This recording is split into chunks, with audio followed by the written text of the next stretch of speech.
नमस्कार। अच्छा, किसी देश की सीमाओं के बारे में सोचने पर सबसे पहले दिमाग में क्या आता है? एक नक्शा है ना, जिस पर देशों को अलग करने वाली लकीरें होती हैं। पर क्या हो अगर हम ये कहें कि किसी देश की आर्थिक सीमाएं उसकी पॉलिटिकल सीमाओं से काफी अलग हो सकती हैं? बिल्कुल। आज हम इसी दिलचस्प कॉन्सेप्ट को समझेंगे कि आखिर एक देश का आर्थिक क्षेत्र होता क्या है। तो चलिए इस कॉन्सेप्ट को ना एक पहेली से समझते हैं। और ये सवाल सीधे सीधे इकोनॉमिक्स के एग्जाम से उठाया गया है। सवाल ये है कि इन ऑप्शंस में से कौन भारत के घरेलू आर्थिक क्षेत्र मतलब डोमेस्टिक इकोनॉमिक टेरिटरी का हिस्सा है। तो ये रहे ऑप्शंस। जरा सोचिए, जवाब शायद उतना सीधा नहीं है जितना लग रहा है। और यही सवाल हमें आज के टॉपिक के बिल्कुल सेंटर में ले आता है। अब इस पहेली को सॉल्व करने के लिए हमें पहले ये समझना पड़ेगा कि एक देश की आर्थिक सीमाएं आखिर होती क्या हैं।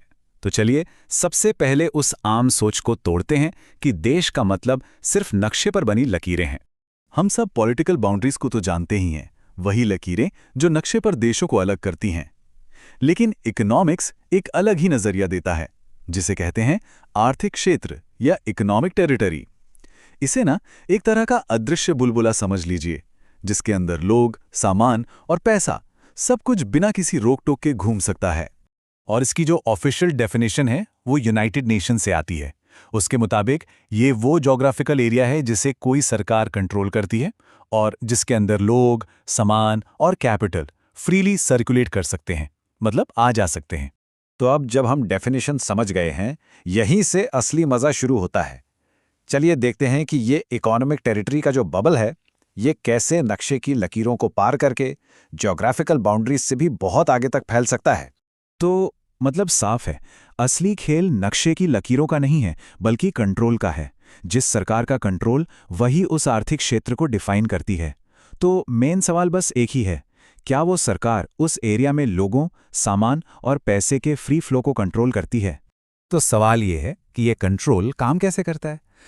इसके कुछ खास नियम हैं। यही नियम तय करते हैं कि किसी देश के आर्थिक क्षेत्र में क्या शामिल है और क्या नहीं। तो चलिए अब इन नियमों को ही समझते हैं। इसे हम मोटे तौर पर 4 हिस्सों में देख सकते हैं। पहला तो जाहिर है देश की अपनी पॉलिटिकल बाउंड्रीज। दूसरा, देश के निवासियों द्वारा चलाए जाने वाले जहाज और विमान, भले ही वो विदेश में कहीं भी हों। तीसरा, इंटरनेशनल वाटर्स में मछली पकड़ने वाली नावें और ऑयल रिग्स। और चौथा, और ये सबसे मजेदार है, विदेशों में मौजूद उस देश के दूतावास और मिलिट्री बेस। इन्हें उसी देश की जमीन का एक्सटेंशन माना जाता है। नियम तो ठीक है, पर असली मजा तो एग्जाम्पल्स में है ना। तो अब देखते हैं कि इन रूल्स के हिसाब से असल में क्या देश के इकोनॉमिक टेरिटरी के अंदर आता है और क्या बाहर। तो हमारे रूल्स के हिसाब से भारत के इकोनॉमिक टेरिटरी में क्या-क्या शामिल होगा। सोचिए, मान लीजिए एयर इंडिया का प्लेन रूस और जापान के बीच उड़ रहा है। वो भारत की टेरिटरी में आएगा क्योंकि उसे एक भारतीय कंपनी ऑपरेट कर रही है। हिंद महासागर में हमारे मछुआरों की नावें।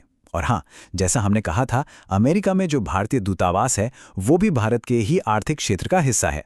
अब इसका उल्टा सोचिए, भारत में जो जापान की एम्बेसी है वो भारत का नहीं बल्कि जापान के आर्थिक क्षेत्र का हिस्सा है।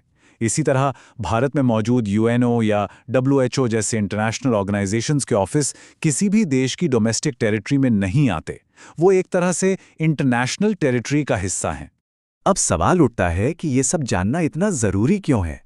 भाई, इसका जवाब एक बहुत ही जरूरी इकोनॉमिक टर्म में छिपा है, जैसे हम सब ने सुना है, जीडीपी।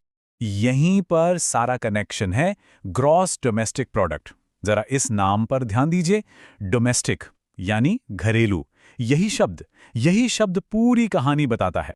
तो सबसे जरूरी बात जो हमें समझनी है वो ये है कि जीडीपी की गिनती देश की पॉलिटिकल बाउंड्रीज के अंदर नहीं बल्कि उसके घरेलू आर्थिक क्षेत्र यानी डोमेस्टिक इकोनॉमिक टेरिटरी के अंदर हुए प्रोडक्शन से होती है।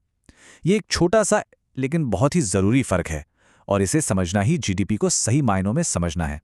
तो अब जब हम ये सब जान गए हैं, चलिए वापस चलते हैं अपने उस पहेली पर और उसे सॉल्व करते हैं। तो सवाल फिर से वही है, पर अब हमारे पास इसका जवाब है।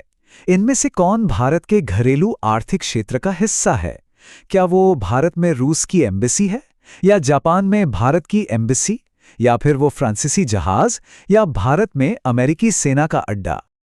और सही जवाब है जापान में स्थित भारतीय दूतावास। और ऐसा क्यों है? क्योंकि जैसा कि नियम कहता है, किसी भी देश के दूतावास और मिलिट्री बेस, चाहे वो दुनिया में कहीं भी हों, वो उसी देश के आर्थिक क्षेत्र का हिस्सा माने जाते हैं। तो जापान में जो भारतीय दूतावास है, वो एक तरह से भारत का ही इकोनॉमिक एक्सटेंशन है। और ये हमें एक बहुत बड़े सवाल के साथ छोड़ जाता है। सोचिए, जब किसी देश का आर्थिक दायरा उसकी फिजिकल बाउंड्री से बहुत बड़ा हो, तो ये आज की ग्लोबलाइज दुनिया में उसकी इकोनॉमी के बारे में क्या बताता है? इस पे जरूर